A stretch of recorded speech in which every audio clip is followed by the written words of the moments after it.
Hey everybody, Big Toad here and welcome to my studio. In this video, I'm just going to go through and review what I've done to this big 3x6 painting of the Idaho Butte and foothills. So let's go ahead and get started. Let's talk about what I've done here since the last time we saw it. I went through here and put in this mid-ground foothill, tried to make it pop out in front of this. I don't think I quite have it yet. So I'll need to work on bringing this ridgeline out a little bit more. And through here's not so bad. Here's good. Here's here, maybe some more. This is good all along here. So am I saying I'm done? Absolutely not. I'm not done with any of this. And I know I need to do that. In the mountain, I'm going to have to put some snow in still. I still have snow to put in. Here are the reference photos I took of the Butte with a little bit of snow on it. This was early April of this year. So I'm going to put some snow on the mountain. In the sky, I like the sky the way it is. It's a gray base. Again, I'm going to bring in some darker colors here probably. And let's talk about this bottom, because the colors I use throughout here, I'm going to slowly bring up into the sky, maybe some into the mountain, to try to tie the sky into the rest of it, make it a little darker, like it's a gloomy sky over here. But I want some shine lights shine through here. So I'm thinking about actually on this ridge, maybe showing a glow of sunshine coming across here.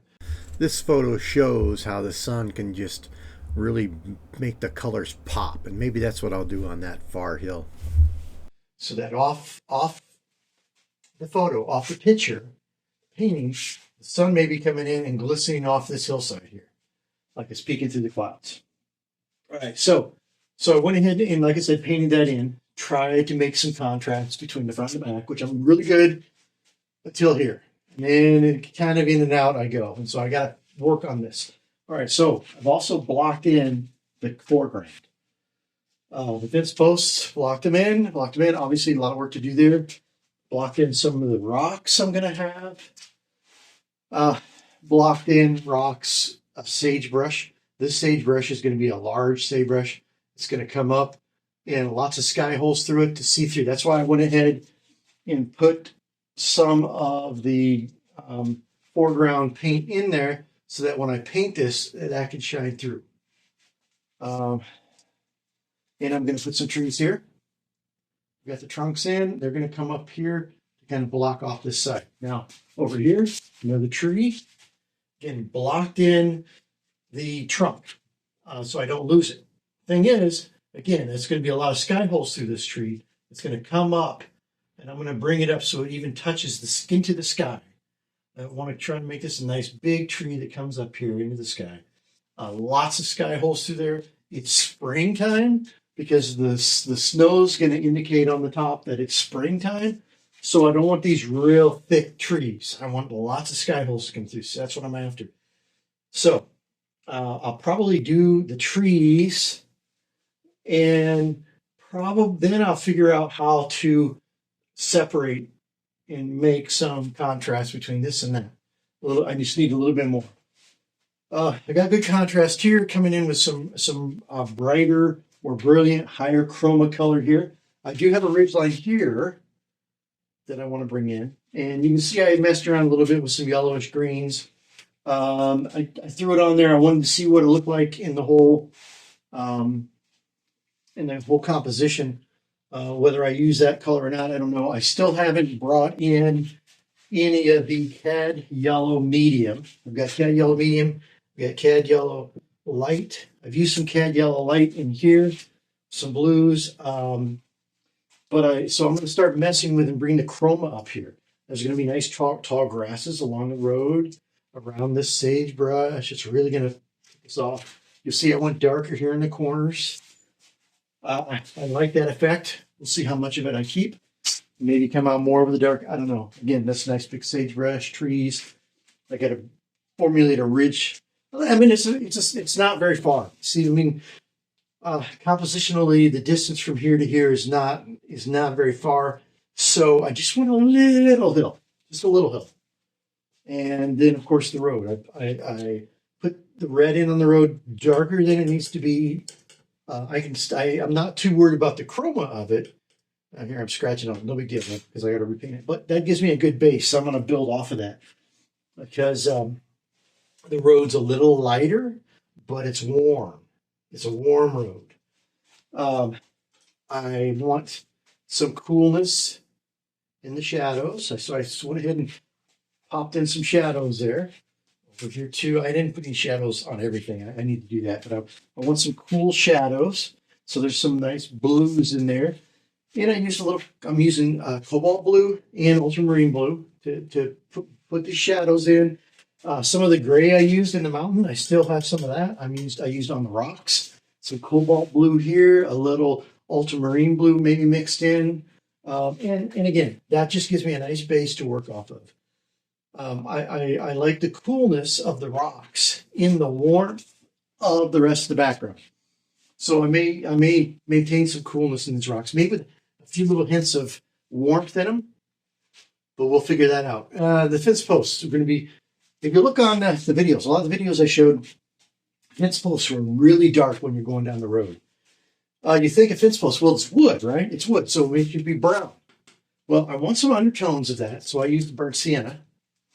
Burnt sienna to block this in. I softened it up a little bit with some of the gray from the mountains to bring it down a little bit, but it blocked in. And then I put ultramarine blue and burnt sienna to make this kind of dark color, and I just splashed it in there to start the shadow. Gives me a good base on the shadow there.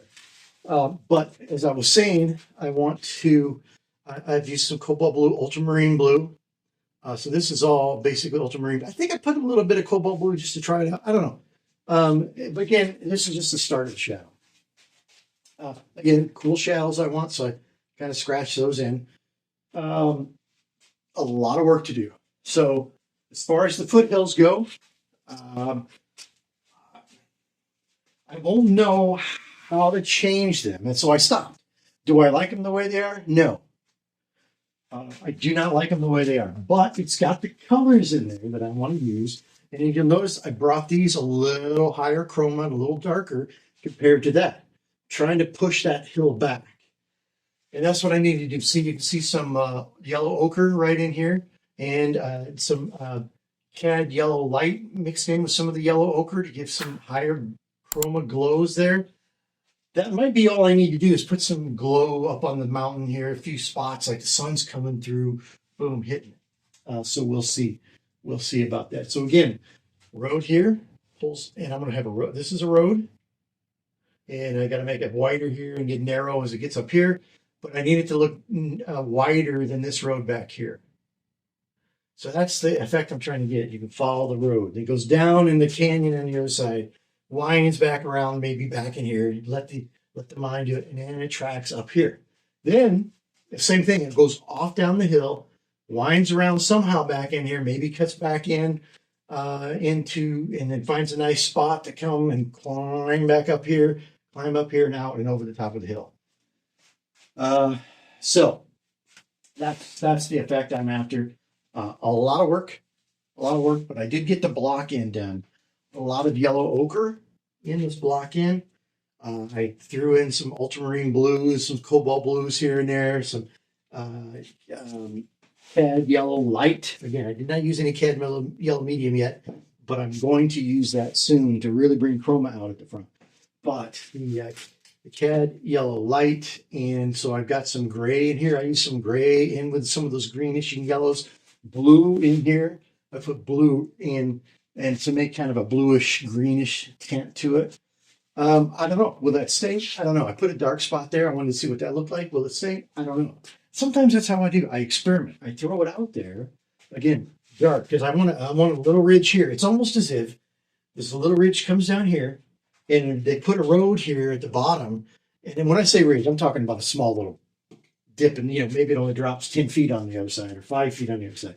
And so, but it came down here and then it climbed right back up here on this side of the road. So the road kind of flattened it out when they made the road with the bottom of this little bitty hill line that goes up. But that separates and gives me more depth here. I'm hoping to create the illusion of depth because of this hill, as you see, this fence post drops down lower behind it.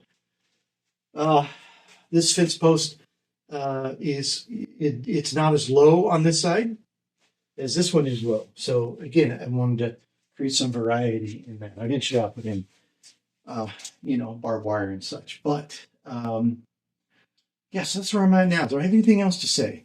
Maybe not. I just wanted to show you where I was at and talk about what I did, the colors I used to block this in, the block in of this part, to give me just, and again, like I said, I experiment during my block in sometimes. I want to test colors. I want to test the brighter greens. I want to test the shadows. I want to test this darker color here, maybe a patch of dark, deep. There's some places there's lava rock out there, so maybe some lava rock out there, and it can also have tinges of red in it. So maybe lava rock would be good between this dark black, which is burnt sienna, ultramarine blue, and use burnt sienna right in that gravelly lava rock as well. Works well. So I also have trees to put in. Remember, I'm going off my picture. What you don't see here is a little tree, a clump of trees here, and they're going to be obviously smaller than this tree. So it's going to give us depth. It's going to show us depth here. The trees are there. Two things the trees do. One, show us depth, because the trees are going to be smaller. You got the big tree here now. You got smaller trees here. So your eye is going to say, big tree, little trees farther away. Second, what the trees do is it creates some, after creating depth, it creates some randomness, something new, something for the eye to catch into and look at the little clump of trees. Because you're going to come from this side. You're going to view it this way. You're going to view it this way. Boom. Then you're going to jump across the road, maybe hit this fence post, look at this section here, follow this road, and you'll come up here and you'll see a clump of trees kind of moving over the ridge line. And then I can go in. I want to put maybe some trees in here. I've got some drawn in here, more sagebrush, which I don't have in.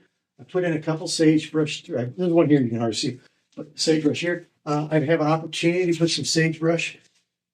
Think about sagebrush. You can have random ones here and there, or you can have just a field of sagebrush. You can have a whole canyon that's full of sagebrush, and that's why you have some of these colors out here. It represents these big clumps of sagebrush. So I'm excited to get to the sagebrush and get to the trees. Lots of, again, springtime. It's not really in full bloom yet, so lots of holes to look through. And I have then the opportunity, once I get those in and kind of flesh this out a little bit, this tree in, start putting in clumps of trees and looking for opportunity to create movement and vitality, and don't overdo it. So I have to kind of go by feel. Where do I need something? So as I get the trees in, I get the fence post decked out, I start massaging the ground a little bit to get the contrast. I want the depth, because then I got to have contrast in each layer to create the depth. Then I can start looking for places where I can use different colors, or I can bring in sagebrush, or I can bring in clumps of trees and things of that nature through the painting. So that's about it for this video. And I hope you got a good idea where I'm at. And another video will be coming out soon as I begin to work a little more on that foreground. Until then, this is the Big Toad, and I am out.